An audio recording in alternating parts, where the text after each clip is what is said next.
Well, hello there, and welcome to episode 50 of the Rock Podcast. Thirds About a Pod, we salute you.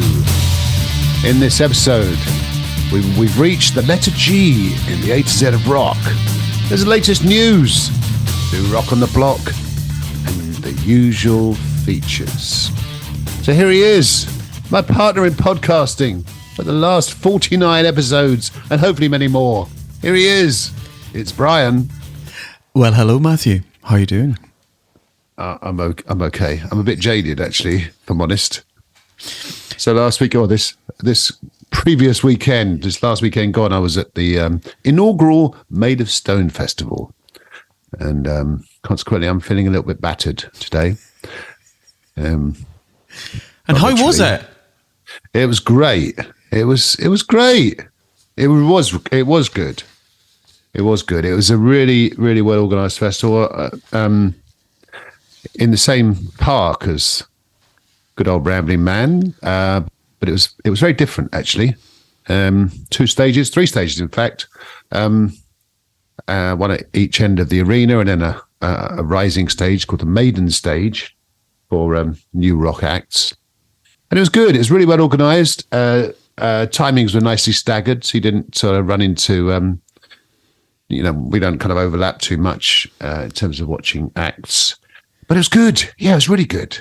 The weather was a bit iffy on Saturday, but, on the Sunday it was pretty good, Yeah, it's great. It's great. I loved it. I mean, hopefully it will go on from strength to strength. Yeah, it's good. Yeah. You could ask me about the highlights. I was. Yeah, my highlights. Who were your highlights? There were lots, actually. I have to say, I mean, the whole weekend was very kind of well run. Sound quality was fantastic. I have to say that some of the kind of acts that really surprised me, Skin Dread were on the bill yesterday. They were pretty good with their kind of punk reggae metal, fronted by the very charismatic Benji Webb. Robert John and the Wreck, who we've talked about on this podcast, excellent band. Yeah. Did a great set. Fantastic musicians. Airborne, excellent. I mean, loads of energy. And, the usual kind of Lemmy's bar stuff and throwing beers in the audience. And he's going through the audience in his kind of, on the back of a roadie kind of thing, the classic stuff. But there was also lots of... other highlights. Saw Els Bailey. She was good. Hadn't seen her before. She's very good. Saw a new band called Brave Rival, who are talked about a lot, and I think justifiably really good band. They had a kind of lunchtime slot on Saturday, and they were sort of strangely, they were sort of slightly concerned that no one would come to their set, but they were very well attended, and they were excellent. Chantel McGregor, she was good. Never seen her before. Really, she's good. I've seen Chantel. Yeah, she's really good. What a guitarist! Yeah, she's amazing, great. Amazing. Your old friend Glenn Hughes was there. Did a set of Deep Purple songs, which was pretty good. 6 songs in an hour. That's very deep. That's very Deep Purple, isn't it? Improvised sections and bass solos and all the rest of it. It's pretty good. Tigers of Pantang were there. Troy Redfern, Kira Mack, Chris Barrows, Collateral. It was great. It was kind of who's who of British rock to an extent, with a few of our American and Australian friends thrown in. But yeah, all in all, really good. Phil Campbell and his sons did a Motorhead set. You couldn't ask for much more, really. It's fantastic. So yeah, long may Made of Stone continue. That's all I can say. Okay. It's a great venue. Anyway, it was good. It's good fun. You'll enjoy it when you come next year, Brian. I will do. It is interesting, mind. The 1 year where I didn't do all of Rambling Man, it might have been the first or the second one. It was probably the first one. I only came for the Sunday. No, I came for the Saturday and was away on the Sunday, and it absolutely hossed it down for you on the Sunday. Yeah, it is tough when you're at a festival in the rain. I mean, it's really no fun. And it's all well and good for the, performers up on the stage because they're undercover and they're running around in their, T-shirts and everything, where we're standing there in about 15 layers trying to keep dry. But apart from that, it was great. It was great. Loved it. Long live Made of Stone. That's all I can say. And talking about bookending things, because obviously Made of Stone, it's the first one of hopefully many. Yes. I got to see a band that maybe it was their final show in the UK ever. I got to see Kiss, finally. Finally, Matthew, I got to see Kiss. And with all of the, bands who've reformed, and it's the end of the maybe the end of the road farewell tour, possibly, maybe. I have to say, Kiss left it all out there. I've never seen so many pyrotechnics. They did everything. They did the whole God of Thunder, the blood, the smoking guitars. Paul Stanley was he was on a wire that took him to a little soundstage. He was 10 feet from me. And singing Strutter. I didn't know what to expect, but I'm so pleased I finally got to see Kiss because they were brilliant. And if they're using backing tapes or enhanced vocals or whatever it is, I couldn't give a jot because they just put a brilliant show on. They were fabulous. I loved Kiss. Yeah. I think that's the thing with them. And since the 70s, it's all about the show. I mean, the songs are good. Yeah. But I mean, the show, and they broke new ground. I mean, I think with respect to, production at gigs, I think they were one of the first to really kind of make it into a show as opposed to a gig. Yeah. And it's funny, in the same vein, obviously without the makeup, I saw Iron Maiden.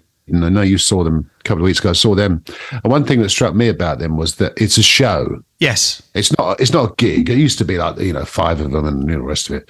But now it's like, there's a lot going on and everything. But yeah, Kiss. Yeah, well, you never know. You never say never, I guess. Certainly with someone like Kiss.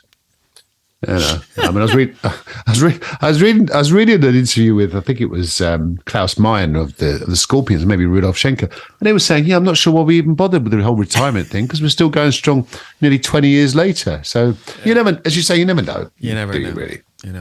Well, however, talking of retirements, I think this is one that's going to stick. The Eagles have decided to call it a day. They've got a tour in. With Steely Dan coming up. But after 5 decades, as we said, I think, was it last time? Or maybe the time before? Started as Linda Ronstadt's backing band in about 1972 and decided to call it a day. We got to finish sometime, I guess. So, that's sadly the end of the Eagles. Yeah. And which is it's a shame for Eagles fans, of course. Never see them again. Yeah, I when you've got somebody like the last time that they toured, I've seen the Eagles a few times on the last 2-3 tours that they've done in the UK. The last one was especially difficult when you don't have Glenn Frey.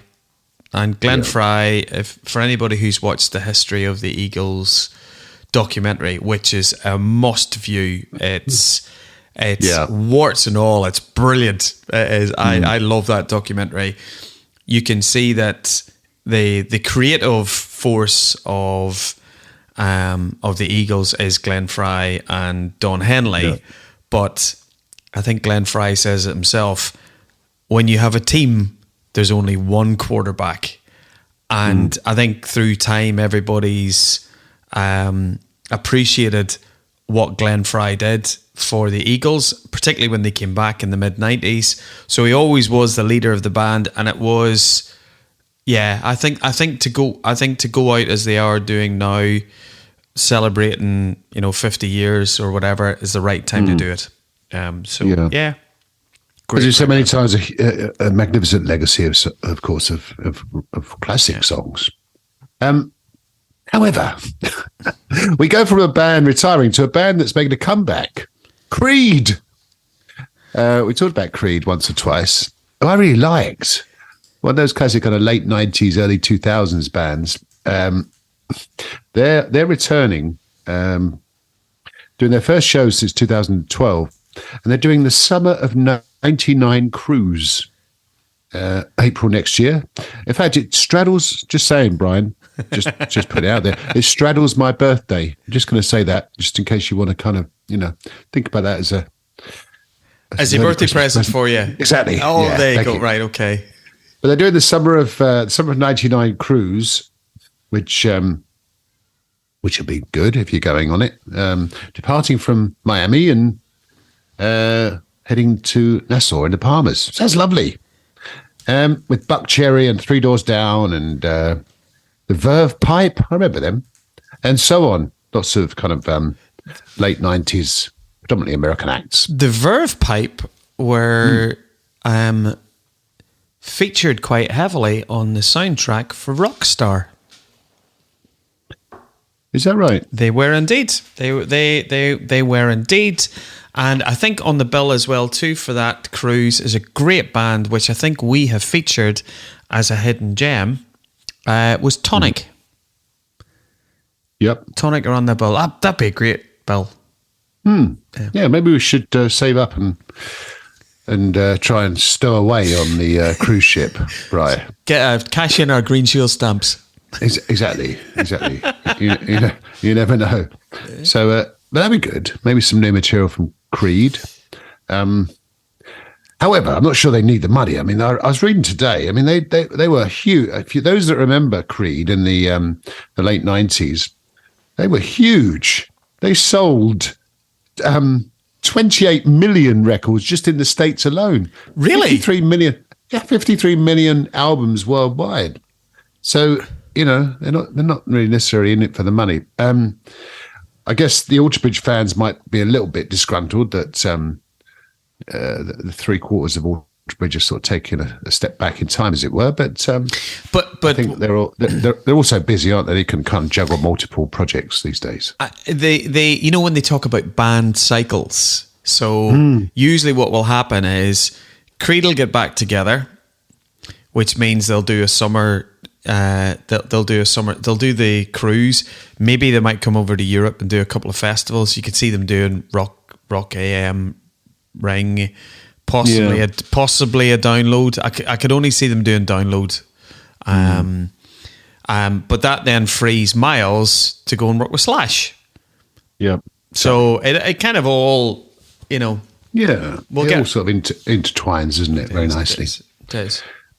Yeah. Well, we'll see. Looking forward to it. So, Matt, another band, US band from the 90s, which is we welcome back to carry out their farewell tour, is Mr. Big. So Mr. Big are currently in China in the Far East, kicking off their tour, The Big Finish, where they're basically going to do one big loop round the world and then call it a day. So the band, Paul Gilbert, Billy Sheehan, Eric Martin, with new drummer Nick. You can pronounce it better than me. What is it?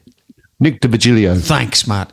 So I know Nick from his work with Spock's Beard, and I've seen him with Big Big Train. So he's a great session drummer, but obviously a great singer as well too. One of the things for people that if you remember Mr. Big, they're very much virtuoso musicians, but every single member in Mr. Big could sing, and Pat Tarpey was probably the best singer apart from Eric Martin in the band. So anybody that was going to come into the band. So I'm super excited for Mr. Big to be coming back to the UK early 2024.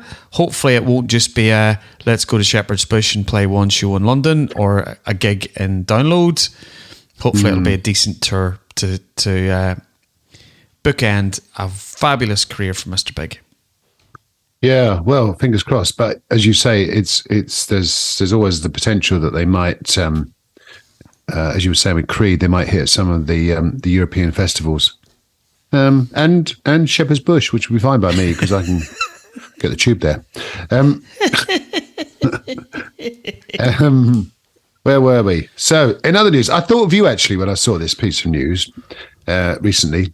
So, you like Bryan Adams, don't you, Brian? I do. Your kind of namesake.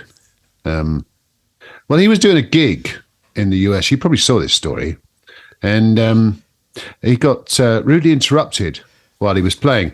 And if the gig had been in Edinburgh or Glasgow, I'd put money on it being you. But this guy ran on, slightly worrying from a security perspective, I might add. Yeah. So he was playing in Salt Lake City, which is a long way from Edinburgh, so it's unlikely that you were there. He was playing it's a song called Summer of '69, which I've heard once or twice. Yes. In the 12,000 capacity Maverick Centre in, as I say, Salt Lake City. And this guy runs on and just sings a line from Summer of '69. And he sings it pretty well. He does, yeah. I thought, Brian, is that you? And then he was essentially manhandled in a nice way. They kind of cuddled him off the stage. And I thought, well, Bryan Adams, God bless him, who's the consummate professional, just kind of carried on. He went back to the microphone and sang the rest of the song. He did. It was brilliant. If it had been staged, it could have been better choreographed. Because you say he sang the first line, got escorted off, and Brian stepped forward and just played. It was brilliant. Exactly. Yeah, exactly. Maybe that'll introduce a new section in his show, because as we've said many times, Bryan Adams quite often brings up normally a young lady or a lady to sing. Is it "Baby When You're Gone"? That When song? You're Gone, Mel C's part. When You're Gone, when Mel C. And as we've said many times, you get a variety of different standards and quality. Maybe he's going to let the audience or a member of the audience sing "Summer of '69." Or maybe not. Well, it's really interesting. You talk about that little bit of news. I was watching a fellow podcaster, Justin Hawkins, and Justin was talking the other day about there seems to be an alarming rate of fans chucking things up on the stage. And Justin was sort of going, look, guys, because if I don't want to say famously, probably more infamously, Justin doesn't drink anymore, gave up alcohol many, many years ago. And he was doing a gig in Vienna and somebody decided to chuck a pint of beer on him. No, okay. And you kind of go and Justin dealt with it as Justin Hawkins would do, very, very nicely, and just sort of said, I'm here to entertain you. Why do you think I'm going to find it fun that you're chucking a bottle of your beer over me as somebody who is a recovering alcoholic? Why would I think that's fun? And he went on to discuss the golden rules of going to gigs. And he said, don't chuck things at the artists because it hurts. And one of the other ones, he said, don't come up on the stage unless you're invited. And when you're invited, don't overstay your welcome. Yes, wise words. Yes, indeed. Yes, everyone should abide by that. Yes, including you, Brian, because I know you're always tempted. And even I was tempted at Made of Stone to do the old Rocky Okie. But I was invited to do that. So, Brian, episode 50. So we've done 14. You probably know this because your maths is okay. Your guitar playing's average, but your maths is pretty good. 49 episode 50. We've done 49 episodes to date. We enjoyed it. We enjoyed the last. Was it 3 years? It's coming up 3 years. Yeah, I've learned loads, Matt. Have you? Yeah, me too. Actually, yeah. Yeah. I've learned. I fear there's something coming. Well, I do think that in 3 years, we started off promisingly with 10 listeners. Yes. And in 3 years, we've now developed 14. Yeah, yes, going well, isn't it? Well, that trajectory, by episode, 5,000, we'll be up to about 30. So, it's great. Yes, yeah, we got a few more than 14. We have. Let's face it. We've got no budget still. But we've got a few more than 14 listeners. Thanks to Radio Rock Scotland as well, of course, for putting us on every third Tuesday. I mean, that's very nice of them. We appreciate that. Sorry, Brian, you're about to say. What I've also learned is I can't do impersonations as well as you. Well, that's very kind of you to say that. Well, to be honest with you, I've only got 3. Coverdale, Iommi, and Brian Tatler. But I was told this weekend my Iommi and Tatler are very similar. In other words, they're my kind of go-to West Midlands accent. I'm working on Brian Johnson. That's more to come on that. Yeah. But you never know. But I've learned a few things as well, Brian. If I may interject. I've known you for a long time. I didn't realise you'd done 15 years at university. Of course, that was a revelation to me. That one. Meatloaf jacket. Yes. We're still holding out for that. I think you should have a good rummage when you're back seeing your mum next time. Yeah. And see if she's got it stashed away. Maybe she's probably got it in a frame. That's probably why you haven't seen it. It's probably tucked away somewhere. We talked about the kids. We've never seen the kids. We haven't seen them for a while, but we talked about them quite a lot. Yeah. And I hope are they doing all right?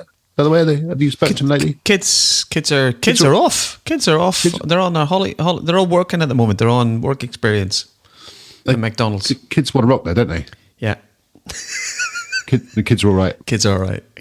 But they still live in Britain. They're not the kids in America, are they? No, they're not. Well, were we? Right.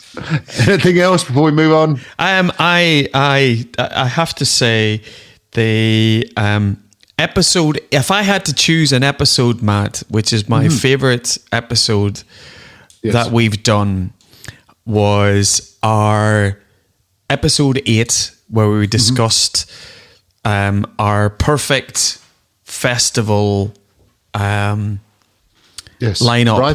Bryfest and Matstock, wasn't it? Yes, Bryfest and Matstock, and how we came to the thought of David Coverdale and Ronnie James Dio having a glass of brandy and whiskey after the festival, having a drink, and you and I thinking it was a good spot that Judas Priest would be special guests, so that they could get back in time for Match of the Day. Yeah. Well, I mean, it's all about timing. Yes. Ultimately. And and also Ronnie Dio still hanging on to his swords about 2 hours after the gig is finished. Everyone's going to rush to episode now, but I would urge everyone to go back to maybe not episode 1, where we were kind of rabbits in the headlights a little bit, but maybe start at episode 7 or 8, and then work forward from there when you've got a spare 49 hours or something to kill. Yes. Anyway, it's all good. I tell you what, I enjoy it, and we've always said this: if we can inspire people to listen to music or check out a band or a singer or a book or a film or anything, then we've done our job. And if we bring a bit of fun as well, then we can't ask for any more than that. And I think what's been nice is when you look back over the last 3 years, rock music in general is thriving with young bands. You talk about, the Karma Effect, the Dust Coda, Robert John and the Wreck, Dirty Honey. I remember a very early episode where we talked about the young band from the northeast of England, Edenthorn, who I think's got, hopefully some new material coming out. So it's been great not to just listen to your usual go-to AC/DCs and Thin Lizzy, etc. It's forced us to listen to new rock on the block, so it's great. Absolutely. Sounds like a good cue, Bri, for New Rock on the Block. There you go. And we've got 3 albums to review for this episode. We have the new Greta Van Fleet album. We have the Dust Coda's new album, but we're going to kick off this part of the show with the new album from Luke Morley called Songs from the Blue Room. What did you think about it? Indeed. Well, I'll be honest with you, I was expecting blues songs, which when I saw the title, but not much of blues. There's not much of a blues vibe going on, to be honest with you. It was written written during lockdown in 2020, and you can hear Luke and his acoustic guitar a lot of the way through the album. If you're expecting a Thunder album, then you'll be sorely disappointed, because it's a good album, but it's I wouldn't say it's a rock album by any means. It's got a good voice. It's very reminiscent to Joe Elliott at times, I thought, in terms of the sort of mid-range stuff.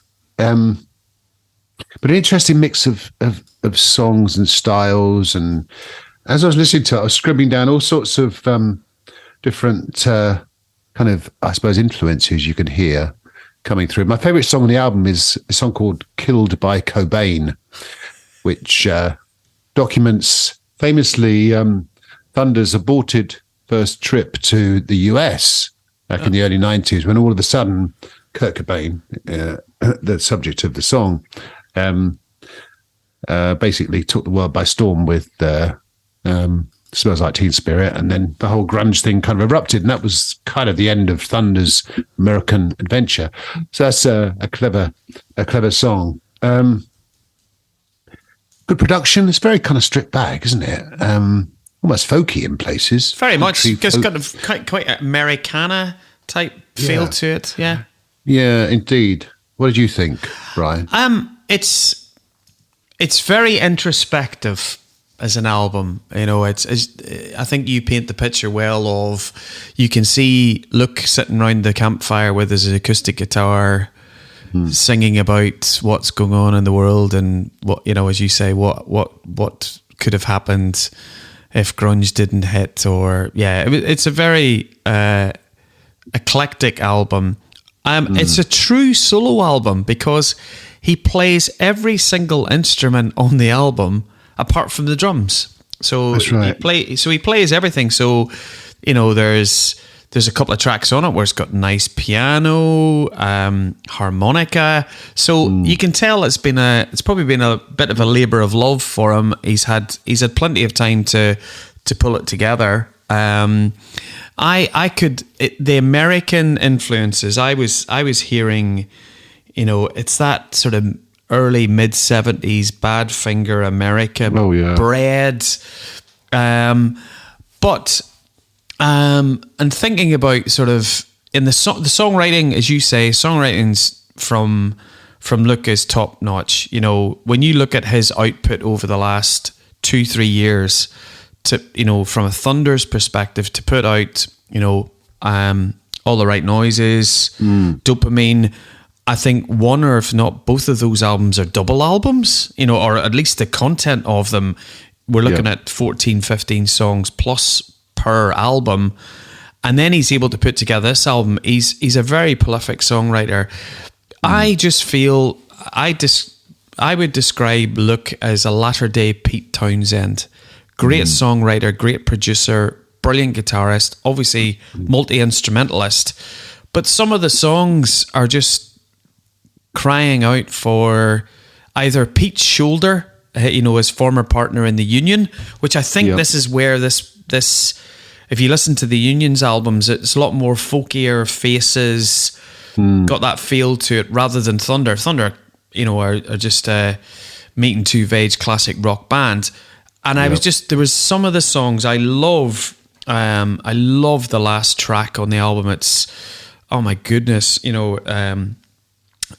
in terms of Don't Be Long, it's got lovely slide guitar, but it would just be so much better served with a vocal from Danny or you know, Pete's shoulder. Yeah. I'm not knocking what Luke's got a lovely voice, but his songs just, those good songs deserve a great singer singing them.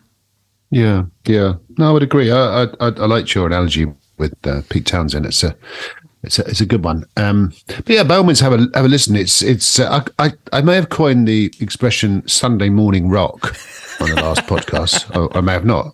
I mean, I'm going to copyright it anyway, just in case. But this, I would suggest falls into that category. As you said, there's a bit of kind of 70s, and when he was a child of the 70s, Luke Morley. So he's probably going to be influenced by. But I wrote down believe it or not, I wrote down 10cc. This is all around the song Damage. 10cc, Billy Joel, hints of that. A bit of Leonard Cohen in there as well. Gilbert O'Sullivan even. Yeah. Which again are all kind of late 60s, 70s, 80s type artists. And as we'll go on to talk about in the context of the other couple of albums, you can't help but be influenced by your heroes, or the music you listened to when you were young.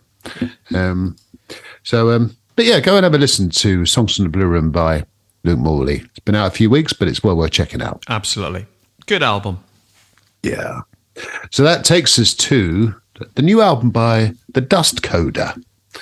Now, Dust Coda were formed in 2013, come from London, and this is their third album. In fact, we talked about their last album, Mojo Skyland. I think it was a hidden gem a few episodes back. As I say, Loco Paradise is the new album by Dust Coda. What's your take on it, Bri? I loved it. Oh, did you? I loved it. I was so impressed with the Dust Coda when they supported Smith Kotzen. They were a band I didn't know at all, and John Drake's vocal is just it's just reminiscent in parts to Miles Kennedy. Mm-hmm. There's hints of Chris Cornell. I think one of the latter tracks in the album is just it just reminds me of Pearl Jam. It Won't Be Long. So it's got that lovely. It's not a hard rock album. There's quite a rootsy feel to it, and great. It's just great songwriting. I love the arrangements. I think Paul Rogers, if you're listening to our podcast at all, don't bother listening to the track the Streets at all, because you might be wanting to have a wee word with the boys to say it just seemed very, very similar to Shooting Stars, but in the context still a lovely song.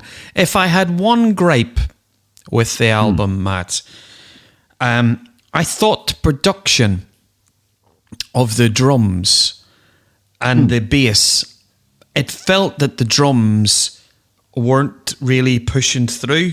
There's a track on the album which is called Call Out the Dogs. Great song. And the drums are just so low down in the mix. And then you listen to some of the other tracks and the drums are up.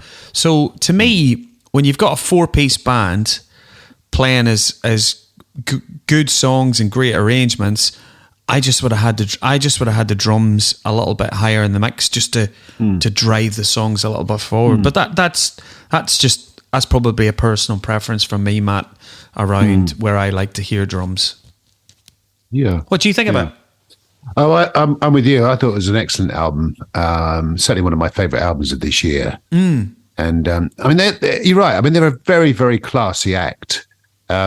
And they sort of stand. They get labelled with the new wave of classic rock, along with the Massive Wagons and Those Damn Crows and Collateral and Mason Hill and everything. But these guys they've got a certain kind of classiness about them, and their musicianship, as you say, John Drake singing is excellent. He can go through the gears, through the octaves, and you're right. There was hints of Soundgarden. There's hints of Zeppelin in there, but not in a kind of a particularly obvious way. A little bit of Rush, even, dare I say, with the sort of high pitch, high register stuff. Sometimes naturally you're going to hear a bit of Geddy Lee or Robert Plant or even Chris Cornell.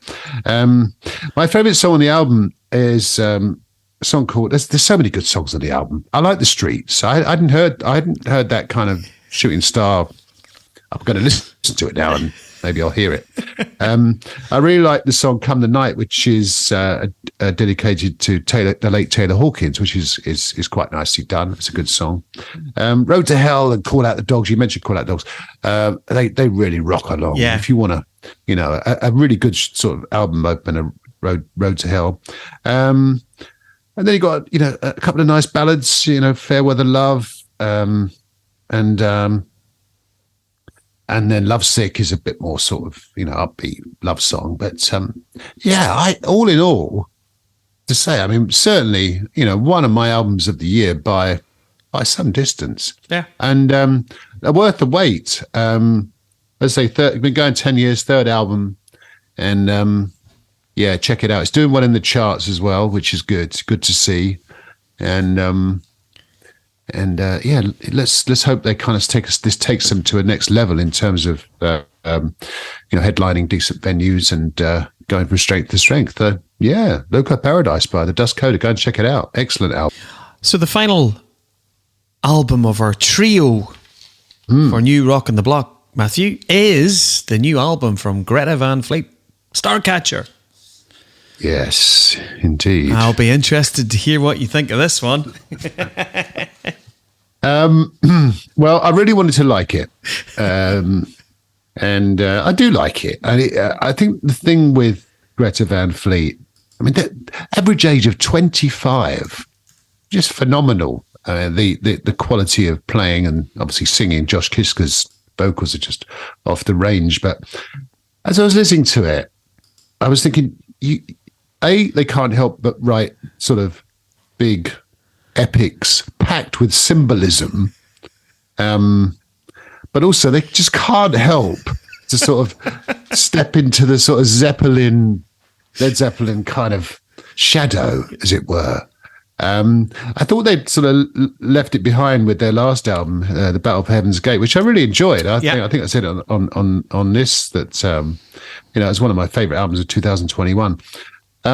This has got some great moments on it, but it's got. I think the problem is once you sort of hear a little bit of sort of Zeppness, as it were, you go looking for it. And the thing is, we said many times before, if you're going to be associated with someone and likened to someone, I mean, Led Zeppelin, one of the greatest bands ever. Yeah. And as I mentioned earlier, I saw Airborne at the weekend. I mean, Airborne have got a similarity to AC/DC. So, it's not uncommon, but there's a lot more Zeppness in this album than there was in the last album. Songs like Fate of the Faithful, which is the opening track, reminded me very much of No Quarter.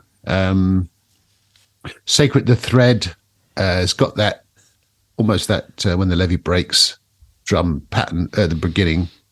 However, my favourite song on the album, and probably my song of the year so far, despite what I just said, Meeting the Master, I think is an absolute masterpiece of a song. And I said, I think I said in the context of the last album, very similar to a song called Heat Above, which is on the previous album, very uplifting and just an amazing performance by Josh Kiska.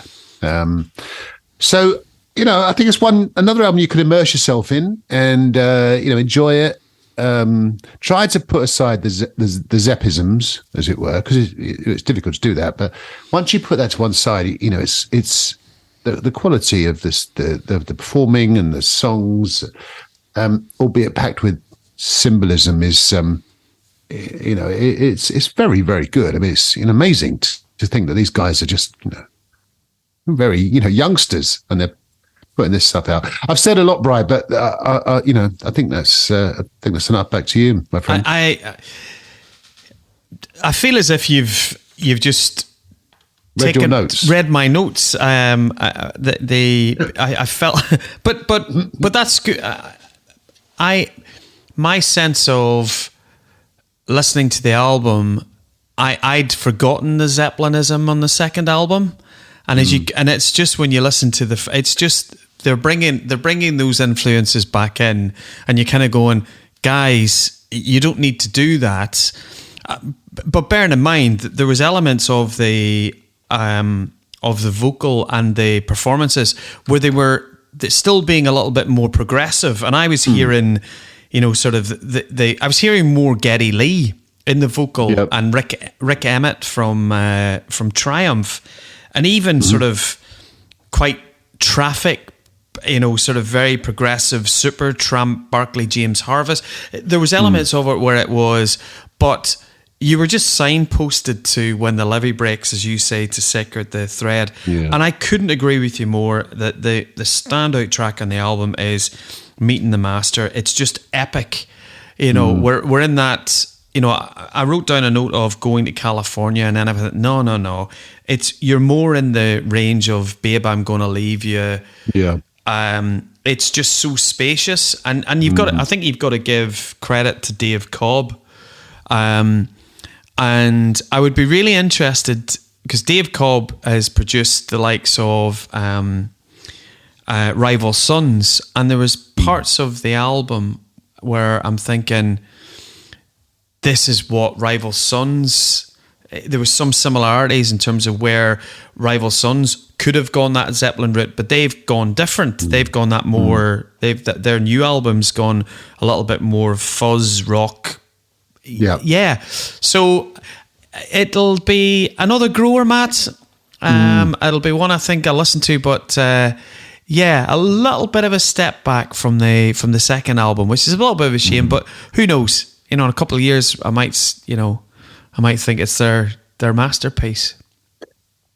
Yeah, possibly. I think the thing to remember is, and we touched upon it earlier with the with to an extent Luke Morley and the Dust Coda. These guys, I mean, their parents are our age, Bri.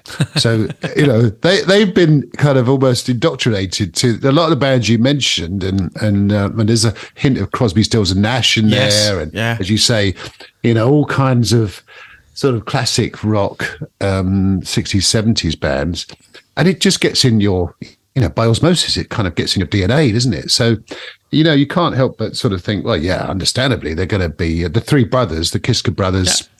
Yeah. They're going to be influenced by, you know, their parents who are probably playing, as you say, Traffic and Crosby, Stills and Nash and Zeppelin and Paul Rodgers and so on. Yeah. But yeah, I mean, well, again, another album well worth checking out. I mean, just our view, of course. But as I say, I think Meeting the Master is if it's not my song of the year, I'll be very surprised, because I think it's an absolute joy to listen to. It's an absolutely, as you say, an epic, amazing song. Yeah. So that was the new album by Greta Van Fleet, Starcatcher.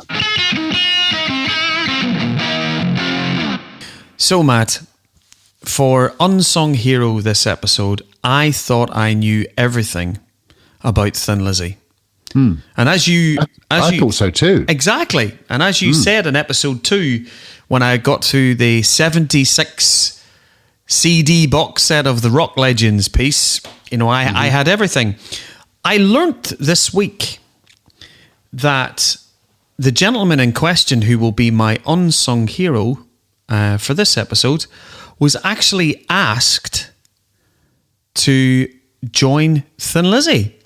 Do you remember the famous night before Thin Lizzy were going to go off on their world tour with Queen, and Brian Robertson headed down to the Speakeasy and got his hand lacerated. Yep. And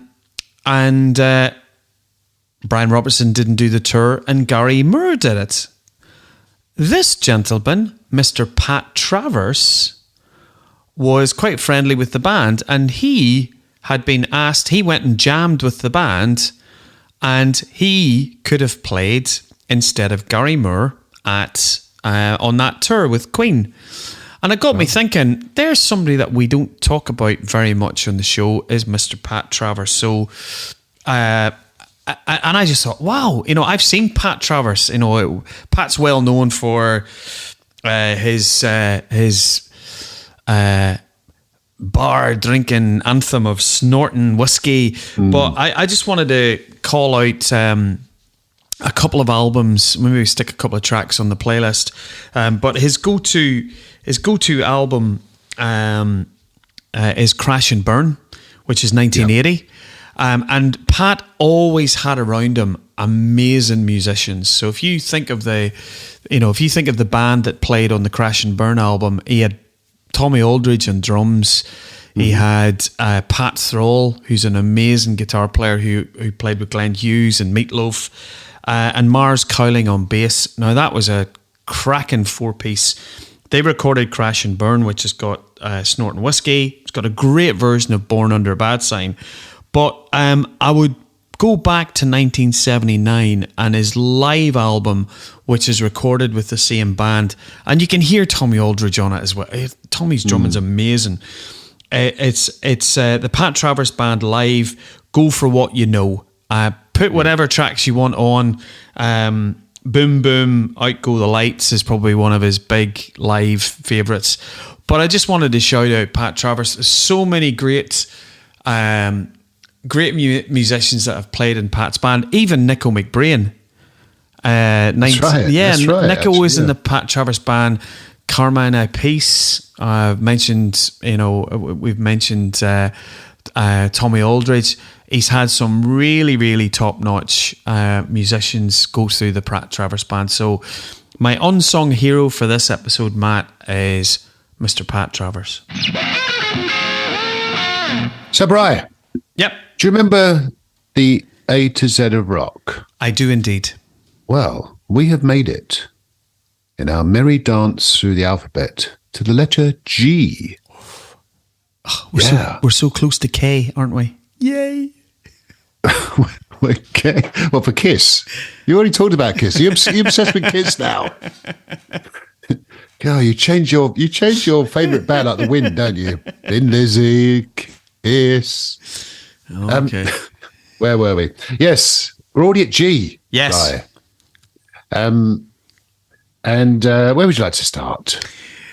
I can only start in the one place, Matthew, with the G-Man himself. Mm-hmm. And for those of you who know who the G-Man is, you will know I am talking about Mr. Rory Gallagher.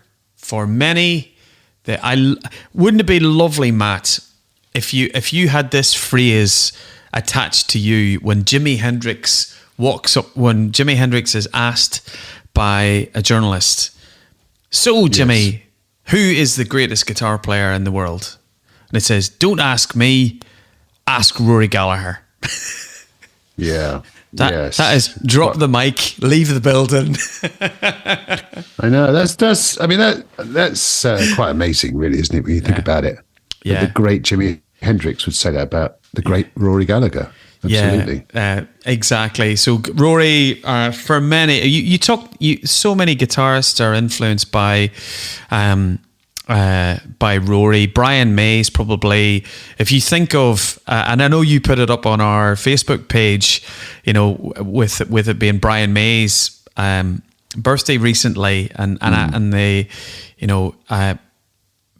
Brian May talks very, very nice about the times that he met. Taste were doing a residency at the Marquee, and as a young boy, when he was getting Smile together before Queen, he snuck into the Marquee and he went and sort of spoke to Rory, and Rory showed him his range booster pedal and his AC30 amps. And if you were to look at the mainstays, I know Brian May will have lots of technology, but Brian May has his Red Special guitar, an AC30, and he had a range booster. So his sound was so influenced by Rory Gallagher. Could have joined the Rolling Stones. Didn't. And I would say probably had he released something like 14 albums throughout certainly his solo career. But where Rory Gallagher was best to be seen was live, and I would probably recommend to our listeners is Irish Tour 1974 is probably the album to go to. If you want to go a little bit further back, live in Europe 1972, but I start the G's with the G-Man himself, Mr. Rory Gallagher. So, Brian, I'm going to go with the obvious one in the G's. I'm going to go with Guns N' Roses. Formed in LA in 1985. Probably one of the greatest debut albums ever in Appetite for Destruction. Followed it up with Use Your Illusion 1 and 2, of course, and then had that long hiatus and then came out with Chinese Democracy. Still going strong. Yeah. Recently played at Glastonbury, as we talked about that a few episodes ago, and in Hyde Park, where some friends of ours saw them and thought they were good. So yeah, Guns N' Roses, amazing band. what songs? I mean, what players? The most dangerous band in the world, I think they were at one stage, allegedly. Had a reputation for partying hard, but what great songs! Some classic anthems. It's quite funny when you are the most dangerous band in the world. And famously, do you remember they got kicked off? They got kicked off. I think they shared Geffen as a record label. So the newly clean and sober Aerosmith. and they went out. I think they went out supporting Aerosmith, and didn't last very long. I think it's because particularly Slash and Duff come across, anytime they're interviewed, they just come across as really, really nice guys. So I think Joe Perry and a few of the members of Aerosmith were sort of getting really friendly with the support band, spending some time with them, and it was like management had to step in and go, this is all going to end in disaster. So they had to be politely moved off the bill. Yeah, great band. And then when they became a headliner themselves, then they kicked Faith No More. Oh yeah, that's right. Yeah, great band. Yeah, of course they've all cleaned up their act now and looking and sounding good. And let's hope they can continue. What else have you got? Someone I had, and this was in the news recently, Matt, got me thinking about this gentleman who kind of changed. He changed the whole landscape for bands. If you go back to whenever the Beatles were going, and record sales and grossing tours, etc. It was like the band got 20% and the venue and the promoters all got 80%. So in order for you to make any money, the guy who turned it all on its head was Mr. Peter Grant. So Peter Grant was the manager best known for managing Led Zeppelin, and he flipped the record industry on its head. No singles from Led Zeppelin. For anybody who's watched the movie, The Song Remains the Same. He took no prisoners when people were trying to sell unauthorized merchandise, etc. But ultimately, he looked after his artist. And he's widely credited for improving the pay and conditions for all musicians with concert promoters. So I know many of the managers in the 60s and 70s, the stories that we hear about Don Arden and Peter Grant, but actually he was probably viewed as one of the most shrewd, ruthless managers in rock, but he actually did it from a place of really wanting to look after his artist. And sadly, he passed away in 1995, and his daughter, if anybody out there has probably a few million quid, she's actually putting her 10% stake in Led Zeppelin up for sale. So that'll be worth a sizable amount of publishing rights for Led Zeppelin. So Peter Grant, music manager for Led Zeppelin, Matt. That's a great shout. It's a great shout. As you say, to turned it around so that the band got 90% of the ticket receipts rather than 10% or so. So yeah, you're right. Yeah. Amazing individual. Yeah. When I was looking into the G's, of course, I like to go kind of, slightly off-piste. I talk about gigs, of course. We tend to just kind of talk about gigs. We don't really talk about going to concerts, do we? Festivals, gigs, been any gigs lately. But, and I've always wondered, you know where I'm going with this, don't you? I've always wondered where the word gig came from, G-I-G. Would you like me to tell you? I would. I'm just pleased you haven't asked me because I don't know. No, that'd be unfair to throw that one on you, wouldn't it? But there's quite a few potential derivations, possibly from the Italian word gig or gige, which is a lively dance form, commonly known as the last movement of a suite, or potentially This is what I like, actually. Early musicians used to travel by horse and cart. And the cart was called a gig. We've heard that, of course, in the context of, horse-drawn carriages and everything. And when the band reached the next town, they would use the gig, as in the cart, as a stage. And if you visualize the kind of the traveling showman in the US, or the medicine men and women, they would quite often open up the wagon and away they go. So therefore, to do a gig was meaning to go out in the street and watch a bunch of travelling musicians on the back of their wagon. I quite like that, actually. I like quite that. Romantic. Yeah, whether that's true or not, I don't know. And there is another potential meaning that from old jazz musicians, where it's short for engagement. Not sure I like that one very much, but seeing musicians on the back of a wagon, travelling, it still happens. Exactly. So yeah, gigs. Where would we be without them, Brian? And where would we be, Matthew, if we didn't have the guitar? Well, that is, where would you be? I mean, you'd be struggling, wouldn't you? What would you be playing? The old banjo or where would I be? Mandolin? I'd have a lot more money in my bank account. That's true. A lot more space in your flat as well. Yes, the guitar. The guitar. Yes, indeed. Electric, acoustic, 12-string, you name it. Exactly. And if you're Geddy Lee or possibly Rick Nielsen from Cheap Trick, you have all of those on one guitar. His famous, was it nine-necked hammer guitar that's kind of all the way down to the floor. Oh, no, amazing. Fabulous. Amazing.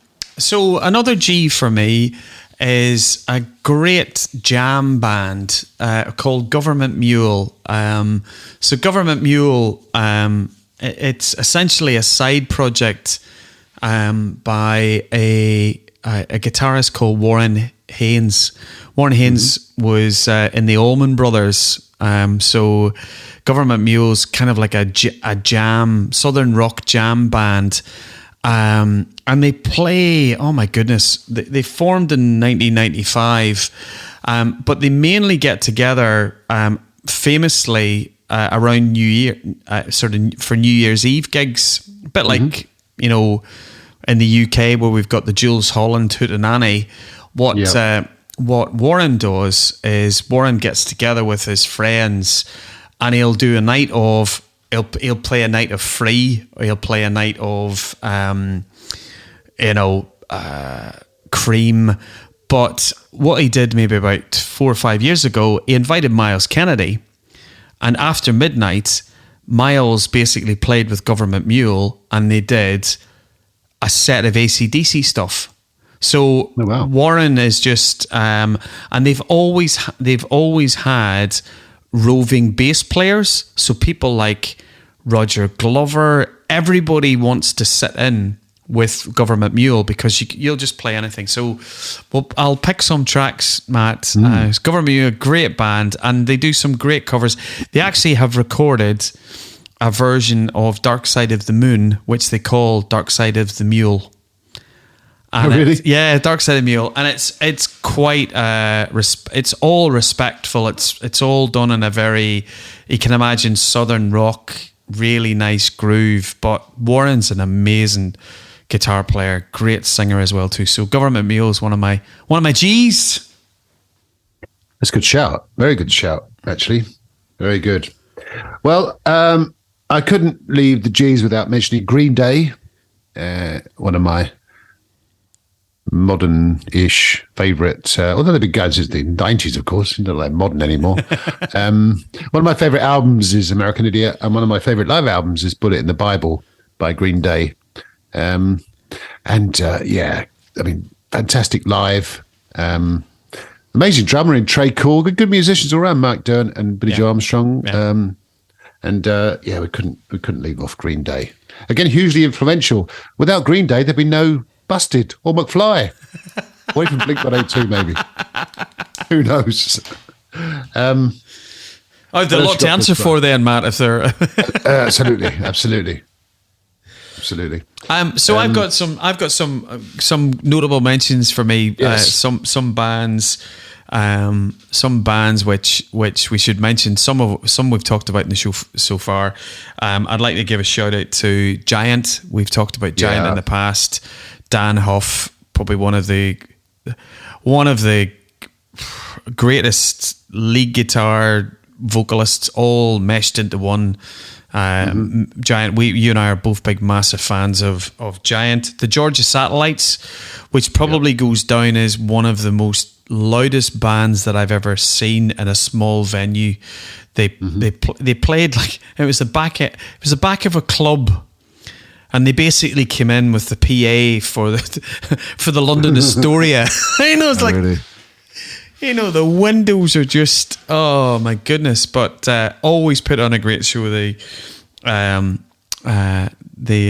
Georgia Satellites and Gun, Scottish band. Taken on the World was their debut album that came out in 1989. Big things were planned for them. They actually supported the Rolling Stones. They went out and I think they supported Guns N' Roses as well too. And they've eked out a good living. They still keep playing. Mark Rankin's the original vocalist, no longer in the band, but the two brothers that are still playing. Still tour, and they do some amazing covers.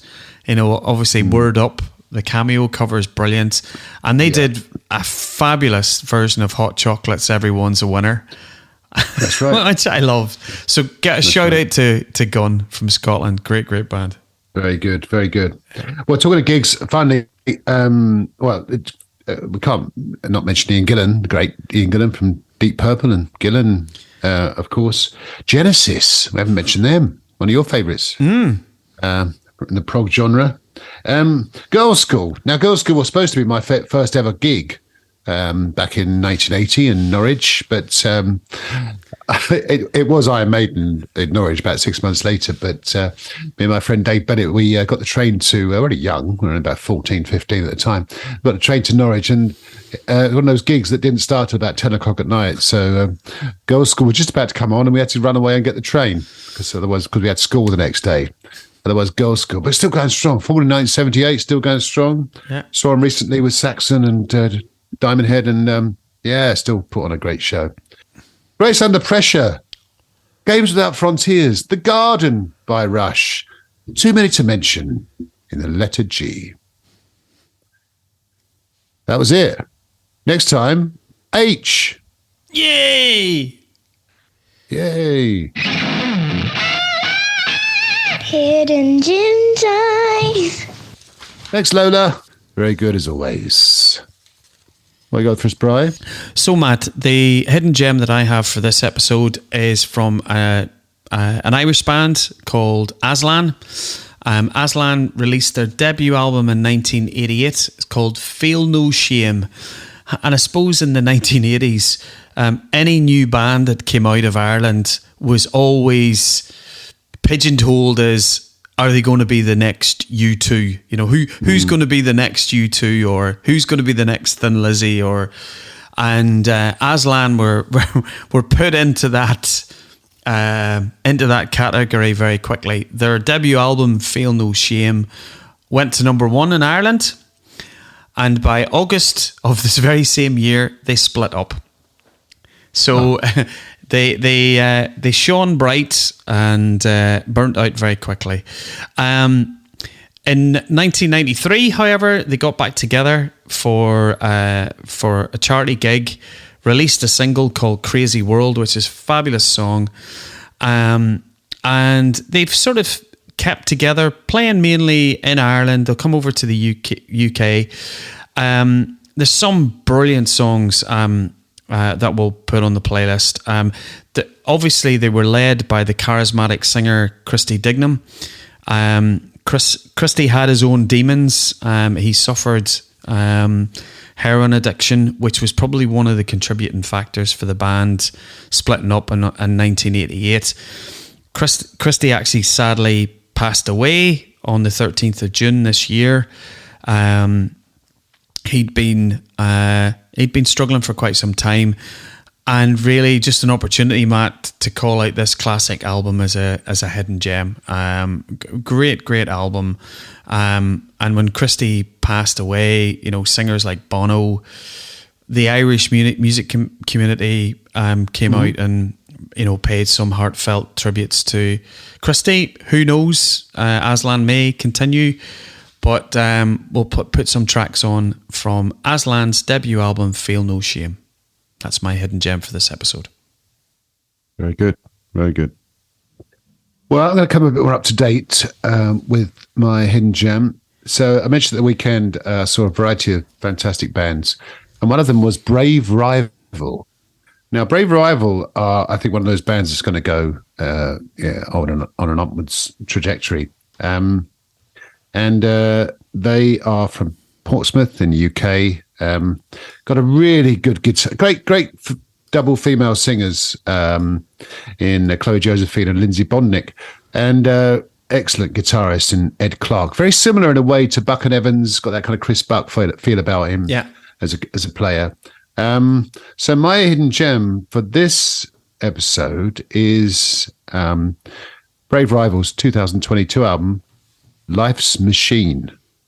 Features several songs they played at the weekend. What's Your Name Again, Thin Ice, title track, Life's Machine, and so on. But yeah, check it out. Good band. Really, they call themselves, or maybe they don't call themselves, but they call themselves kind of power soul. Okay. Which I think is, an interesting, twist on the usual terminology. But check out Brave Rival. I was very impressed with them, and their album's pretty good too. So there you go. Excellent. There you go. That's episode 50, done and dusted, in the can, Matthew.